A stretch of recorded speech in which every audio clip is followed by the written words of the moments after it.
Halloween is my favorite holiday.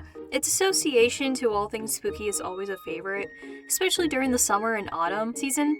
The more popular media I like to revisit ranges from watching movies like Coraline, video games, it's like Dark Deception, Five Nights at Freddy's. Lastly, it's also creepypasta readings like Lorraine, Ben Drowned, The Good People, and much, much more.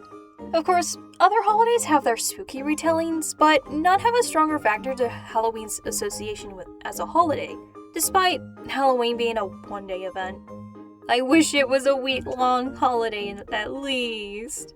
I used to listen to urban legend stories in the summertime at my mom's house for a good few years while drawing, one of the more subtle highlights of my years. I was even told that when I was much younger, I would watch Nightmare Before Christmas on repeat. But I kinda have one game that I used to play a lot. Now I want to remake.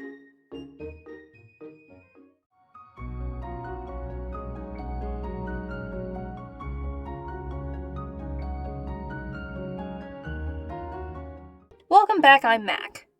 I want to thank you all for over 100 subscribers, and while I have another video in the works unrelated to Cookie Coven, I will be making this one as to break up the possibly long video topics and other types of videos.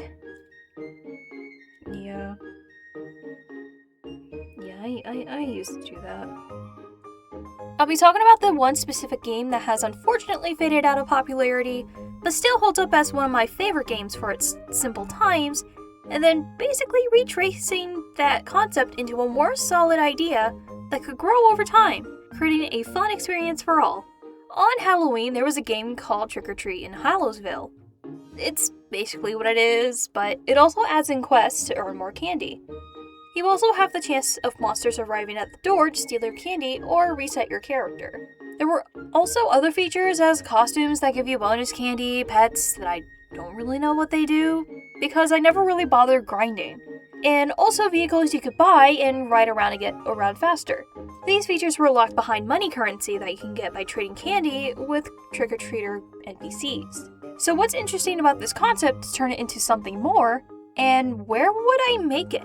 Well, dear watcher, before we get into it, I want to make sure that if you do like this series of game concepts, and also possibly other videos, I suggest you should like and subscribe of what you like to watch. So that way, you can get more of it.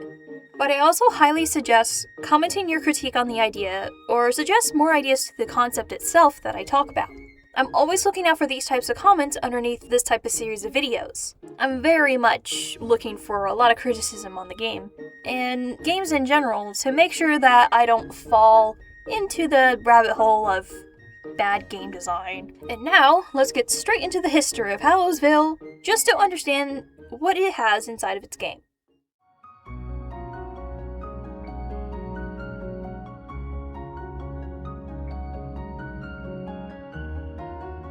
Now, you might be confused as to why there's a second game. It is a remake of the first one, but there's a slight difference between them. Let's take a step back to Hallowsville's history, though. Made by Aqualotl, previously known as Lion 2323 or Lion 2323, it was a remake to a more popular game by Roblox during 2011 to 2013 called Roblox Trick or Treat. I'm guessing it's probably because the original game event was taken down or broke, so they took it upon themselves to remake it for people to access the game for nostalgia. Going with the first one, made in 2014, this game starts you off with a tutorial. So let's read the tutorial, as it'll pretty much tell you best of what you need to know.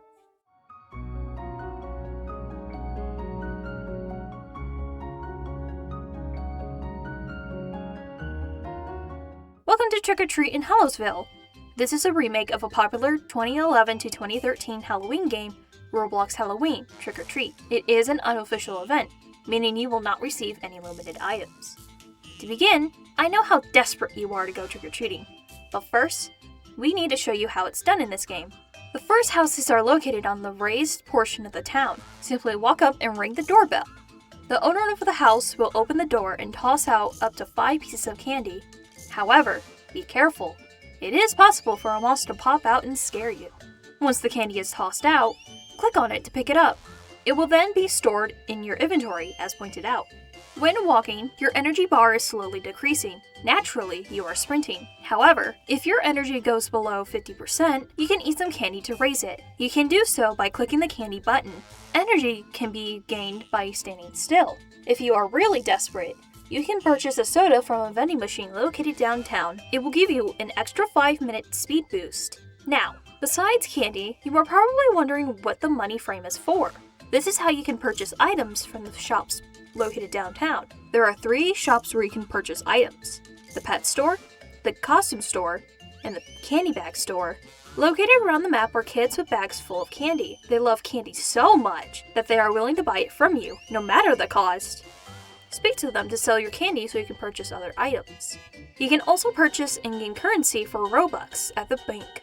It's not required, but it's there if you need it. You wouldn't want to ruin the fun with that, would you? The final way to earn money and candy are the various quests around the map. You can open the quest guide by clicking the menu button as shown and going to the quest section. Quest starters will be marked with the white star as seen above this pumpkin. You can also buy game passes in this menu. It is located below the quest button. Last but not least, you can use the minimap as shown to find the location of these quest starters, shops, and candy kids. Use it to your advantage. This concludes the tutorial. If you have any questions or find a bug, contact Aqualotl on Twitter. Enjoy! This tutorial explains it plainly. I think it's good. There's 12 different quests that you can go through, 2 of which are overtime completion, with one of them requiring you to go trick-or-treating at 100 houses, and the other one requiring you to be in-game for 24 hours. The badge still work too. I actually didn't realize I kept all my progress from years ago too, so I decided to finish up those while showing off how the game functions visually as I talk. Now that we established how the game works, let's move on to what stands out to me personally, both the functionality of what made it fun and what the flaws are to be improved on. What stuck out to me was obviously the quests and the trick-or-treating. Those are literally the main point of the game. Everything else is more so a collectathon that others might enjoy, including myself. But for this game, I don't personally see it fun. Of course, some of the scripting has been a little broken, so stepping foot into anywhere with a white light results in a flashbang. God, my eyes! I do like the house designs, although no variety besides the colors. It's very nice for its time. Additionally, being able to point and click to ring doorbells and interact with NPCs and quest items were a nice touch. Adding to some immersion to the game. I never bothered to use the costumes or pets, as getting everything isn't too much of a problem or big deal. As I said before, collecting everything in the game wasn't the main focus personally. I also enjoyed the minimal risk factor of trick-or-treating. The monsters popping out and then only resetting your character back to the town center. They don't take your candy or money. Also, about candy, you get a lot. The most I've gotten was 5 pieces max as it said, so the game doesn't necessarily waste your time too much in collecting candy. The quests are pretty solid too, collecting a few while giving you a lot of money or candy as the reward. Overall, the original was clear to not waste people's time, as Halloween can only happen for so long. But people are able to get whatever they want and dip. The flaws for this game, I'd say, are the map UI, the advertising, and sadly the quests and collecting candy. The map really doesn't do much. It was a novelty of its time for sure, but I feel like adding more to it would be better. The advertising popping up every single time got insanely annoying, but I could eventually tune it out. And lastly, the quests were pretty repetitive. I did like the apple collecting portion being short because apples respawn in trees you've previously picked. For some of the quests, it was really hard to see where they were. Not that it's a big complaint, you're supposed to explore. But what I mean is that some of the hidden objects blended in so well with the map, I don't think I should be mad at my younger self for missing them. The best examples are the bats and the ghosts. They blend in with the map a bit too well. Sometimes the owls themselves also blend in, but they're all insanely tiny.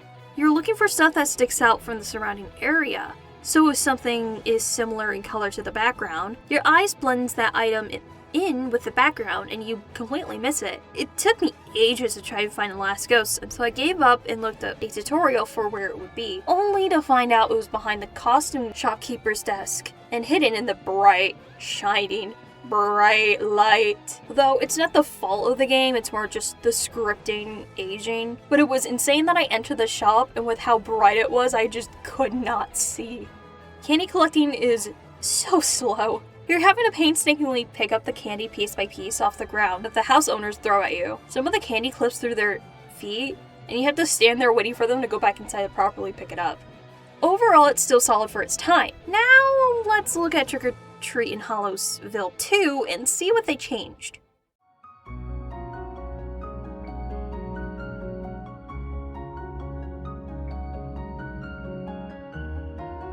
Hallowsville 2 was created by Aqualaw as well.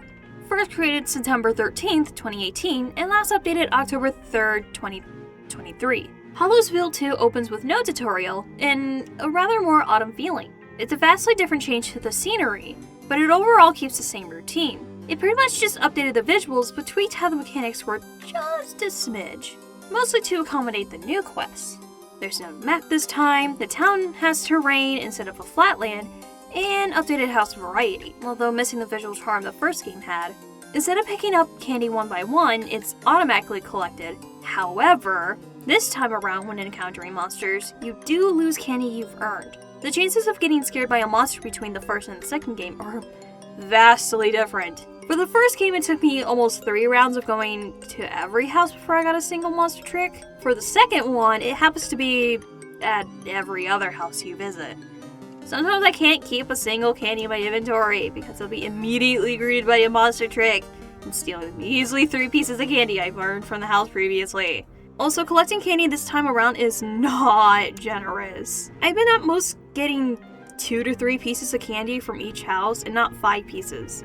So the chances of getting 5 pieces of candy are lower. Damn. I can't believe I can't even escape economical difficulties in a Halloween game. No wonder why these kid NPCs were more desperate to get candy too. God. The stamina regeneration is the same and less annoying to regenerate when eating candy.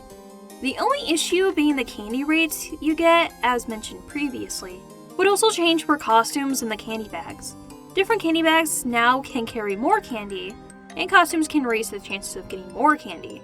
The issue with this is that I tried to wear a costume and it entirely broke my game. I couldn't access the menu, I couldn't see how much candy I got, it just entirely broke my UI, and even after unequipping the costume, it didn't fix the issue until I fully left the game. I believe that's just how the code was degrading over time. Now with quests, it looks like all the quests were kept. The newest addition added in the second game was Sweet Tooth, needing to eat 50 pieces of candy, and Monster Hunter, needing to get spooked by a ghost, werewolf, vampire, witch, zombie, and headless horseman, adding up to 14 quests overall. The changes they made to the quests was the Spiraling Rescue, having 6 Spiralings to find instead of 8, and the Apple Harvest going from 25 to collect 100. Yes, you heard me right. You now have to collect 100 apples. I find this such an insanely annoying quest, because in the second game, you have to physically touch the quest items instead of clicking them. You have to jump into every tree you see to collect a single apple. Oh my god, it is so annoying. And I believe that's all the second game had in difference. Now let's look at the obvious flaws of this game. Once again, the collecting system is boring and more frustrating, not gonna lie. I think having people collect stuff by physically touching the item is way more annoying, and we didn't need to collect 100 apples. Like, I would have been fine with getting 50 apples, but getting 100 apples is just way too much. Way too drawn out. 25 was fine. Why did we have to change it? It's not worth it. I'm guessing the reason they changed the monster trick rates was for the monster hunter quests, but it shouldn't be a full excuse to make people suffer the consequences of losing their candy to monsters constantly. The map here sucks, but not in the way you think. My issues with the ghosts and owls still persist, but now the bones blend in with the world as it's now a player model design. At most, I could only be able to find 2 out of the 4. Garlic was still easy to find, but slightly harder to see because the model was more against the light. I didn't even find the bats. I was only able to find like 2 before I gave up. I gave up pretty quick on this game. It was just awful. I think the map would be way more useful here than the original, because the changes added more stuff in the background. Even more to add pins to mark what quest items you already collected, and where the apple trees are to make a route to effectively collect apples.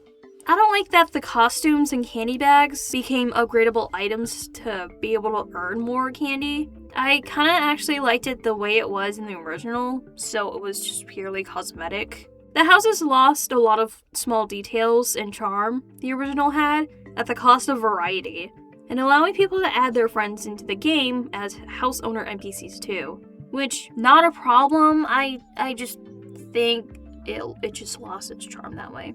The trick-or-treater NPCs also blended in with the background too. They just don't really have an impact. Additionally, and lastly, there should have been a way to make the map feel full even if there's no players in the game. There's only so few NPCs in the game that just, it doesn't cover it.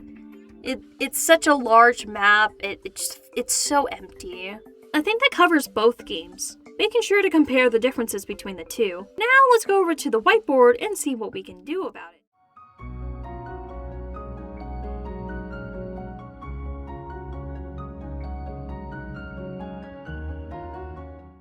The core mechanics I see are that of the quests and the trick-or-treating. Obviously, those should be easy to implement, but we should first add flair to the quests and the trick-or-treating. For trick-or-treating, I propose evening out the trick-or-treats, monsters, and how they approach the player and take their candy.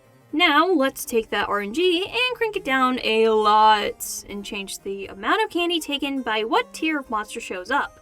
I think placing these monsters on tiers and the stakes of losing candy be more interesting, and also make a later edition to be talked about more interesting. However, it would be a low chance for the regular neighborhood to get these tricksters. Why do I mention a regular neighborhood? I'll explain in a little bit. As for getting candy, I think having 2 types of variations for earning candy is a must. Sometimes a house will have a bowl of candy for trick-or-treaters to grab. This is a chance counter. If you know about board games with a ticking timer or a trigger setting, that's how I think the bowl houses will have their mechanic. Except the counter only starts once you grab 5 pieces of candy. Afterwards, the chances will rise until you either empty out the candy bowl or get spooked out of losing all of the additional candy. Although I like the idea of keeping the clicking interaction from the first game into this one, as a click and drag into the candy bag and the doorbells keeping the automatic collecting. Other than that, the trick-or-treating from the original games will continue as usual. Collecting candy will stay the same from the second game, as you will automatically collect it all, instead of, picking it up like a dog. Now for the quests. I'll be changing some things around and removing others. The first thing I want to state is that I'll keep it to around 12 quests. I feel like that 12 quests should be added each year of the game's updating, alongside with some other fun minigames that I'll mention soon. Plus, in today's age, I might just leave 4 quests open and lock the others to be available over time, basically time-locked, allowing people to rest instead of instantly grinding the entire game. I want it to be fun, not competitive. I'm thinking 4 quests per day, which is 3 days of Halloween. What quests I'll be removing are Birdwatcher, Spiraling Rescue, Bank Robbery, and Candy Graver. These ones just don't appeal to me personally, but would be added back in on a later season under a new coat of paint. But also Candy Graver will be replaced with a different quest. The ones I'll be changing is Apple Harvest, Witch's Brew, True Trick-or-Treater, and Ghostbuster. I think these should have a different approach in how they'll be played, being more interactive. I like thinking about the idea of the ghosts being found inside of a haunted mansion, which would be way more fun than to find them in the open. I like to think that it would be a sort of Luigi's Mansion type of minigame. Something that interactive to a degree for these minigames. Then the last ones that will stay the same will be Brains, Pumpkin Hiding, Larry the Vampire, and Lost Bones. I think these are solid in having the basic item searching. I don't really see a problem with point and clicking these ones, although the approach to finding them in the open will be slightly different.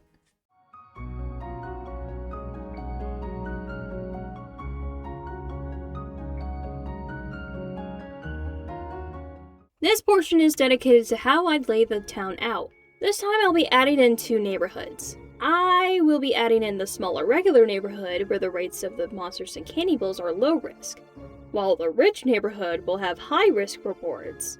I'll explain what the risk rewards are in a bit. The middle of the town is where you'll be able to shop candy, candy bags, costumes, and vehicles. I'd rather have the costumes be purely cosmetic, allowing people to dress up as whatever. Candy bags are also cosmetic too. I'm not going to make people waste time trying to grind for better candy bags.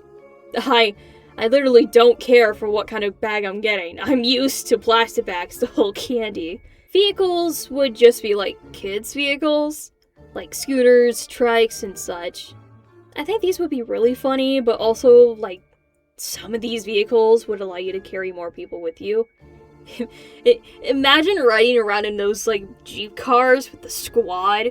I actually used to have, like, one of those Jeep cars when I was younger, and it was, like, the best thing ever. I also like the little, like, shoot, what is it called? They're like you can drift in it, like, around, and then you would pull this lever and it would like spark, and it would be really cool, and I would try to like see how much I can spark with it. Maybe I'll find it. I'll put like a picture of it up. I removed the pet system since I didn't think they'd fit in anywhere. Sorry. I do like the ghost fish, so maybe that one would be like a decoration reference. I also added in a festival area for candy bags, a few of the quests, and some interactive NPCs or locations for pictures. I wanted to add in more of that Halloween vibe, while also being a somewhat hangout spot. I'll combine the costume and vehicle store, like a Toys R Us, and adding in a new building for buying specific types of candy. Maybe like a corner store, I don't know. Speaking of which, this is a perfect time to go into what new items I'll put in. But first, a couple of things that will be interacting with these new items.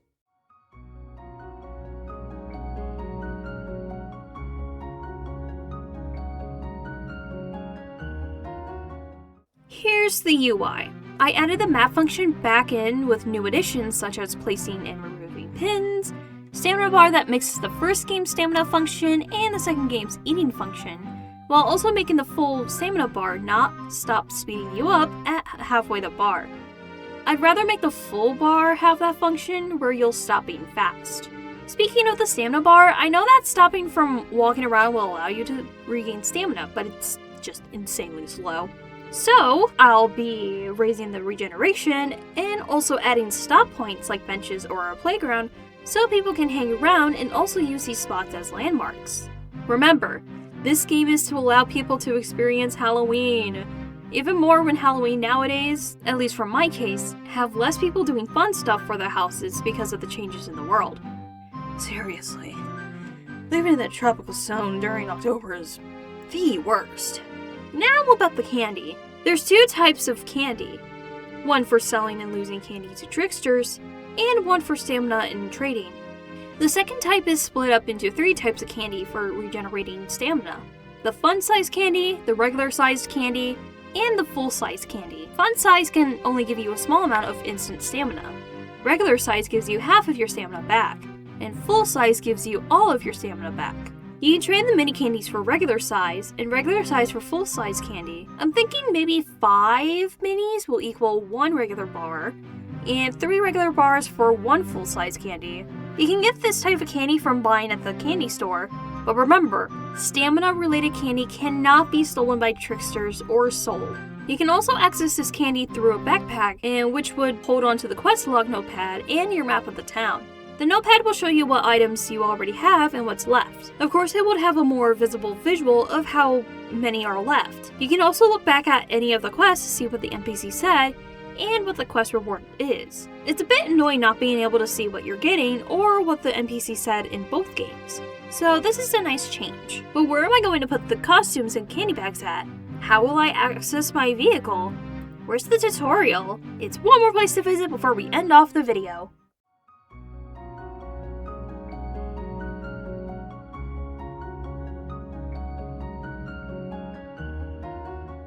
Your new spawn place will be at your house, your home. This is where you can change costumes, candy bags, and store the stamina candy in your room. Your room is also the tutorial, which I'll explain how it'll go. So basically, the start of the game will introduce itself as a storybook tale, telling you that tonight is Halloween and you and your friends made a competition to see who gets the most candy by the end of the night. These storybook pages will show you what places are and what items do by pictures. Of course, you can revisit these storybook pages by interacting with your backpack and clicking on the Secret Files icon. There is an ending too because of this competition. Whoever has the least amount of candy will have to stand in the spooky forest for 5 minutes, staying visible to the others, of course. You wouldn't want to get in trouble with your parents. The only way to change your costume or candy bag is to go to your room to your closet. The way to get vehicles is by going to the garage to select your ride. Lastly, where you can store your candy is in a candy chest. That's pretty much it for your spawn point and tutorial. Congratulations! We made it to the end! Obviously, it may not be the same as the original, but I'm not here to remake the game as the way it is. It's to expand the idea and provide more interactivity and things to do that's not just basically the same. The way I'll go about making this one is kind of unknown, but if you feel like you want to suggest a social game that's not Roblox, go ahead and suggest it in the comment section. I feel like Vortex would fit this premise. But what do you think of this concept? Tell me in a comment under the video or feel free to look at where I post. Until then, I'll see you later. Bye bye!